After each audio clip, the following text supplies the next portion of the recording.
जय शिवराय मित्रांनो. तर आज जायचं आहे बागात, कारण की आज योग असे चालून आले की आज आहेत रोडगे आमचे परम मित्र श्री रोशन भाऊ यांचे.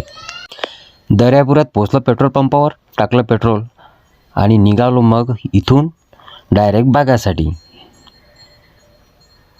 दर्यापूरच्या चौकात आलो आहे, बसस्टँड बाजूनच आहे. पोचलो भाऊ बागात. पोचल्यावर पाहतो तर काय पोट्टे झपाट्याने भेटले तर रोडगेवर दाबून. अनिकेत, पंकज, तेजस, कृष्णा, राधेश्याम भाऊ, सगळीच्या सगळी मंडळी ताकदनं भेटली होती. हा आशिष आणि आपला राहुल काय करून राहिला, काय चम्मच फिरून राहिला गंजात आपला. आणि सुभाष भाऊ रोडगे शेकून राहिले. रोशन भाऊ आपल्याच कामात गुंग आहे. राहुलनं सगळ्यासाठी गरमागरम स्वतःच्या हाताने चहा बनवला, कारण की आता सगळेजण कामं करून थकले. त्याच्याने एक ब्रेक पाहिजे होता चहाचा, म्हणून सगळ्यासाठी चहा. आपला अनिकेत भाऊ ताकदनं भेटला रोडगेवर. पहा चांगल्या चपात्या झपाट्यानं करून राहिला. बार वा काय स्पीड आहे रे भावा याला. व्हिडिओ कोणी स्किप करू नका, पूर्ण पहा. अरे काय पाहता, फक्त लाईक गिक करत जा, काही कमेंट बिमेंट करत जा, एक दोन जणांना शेअरही करत जा.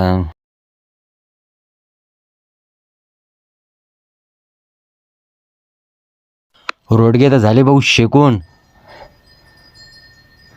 आणि इकडे भाजीले तडका बसेलच आहे.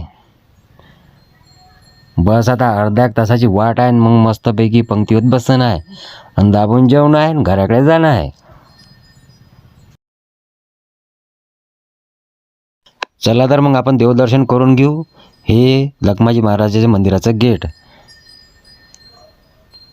हा आपलं मंदिर, आणि इथंच पारायण देखील चालू आहे 7 दिवसाचं. चला आपण दर्शन घेऊ. हे पाहून का आपली सगळी मित्रमंडळी दर्शनाकरिता आम्ही सगळेजण आलो, आणि सगळे म्हणे आम्हाला व्हिडिओमध्ये घ्या, तर सगळ्याला व्हिडिओमध्ये आता घेऊ आपण. पंकज आहे, तेजस आहे, अनिकेत आहे, पाठीमागं राधेश्याम भाऊ आहे, आपला बंटी आहे. शेवटी ही आपली राहुल भाऊची गाडी कार्यक्रमाला हजरच आहे.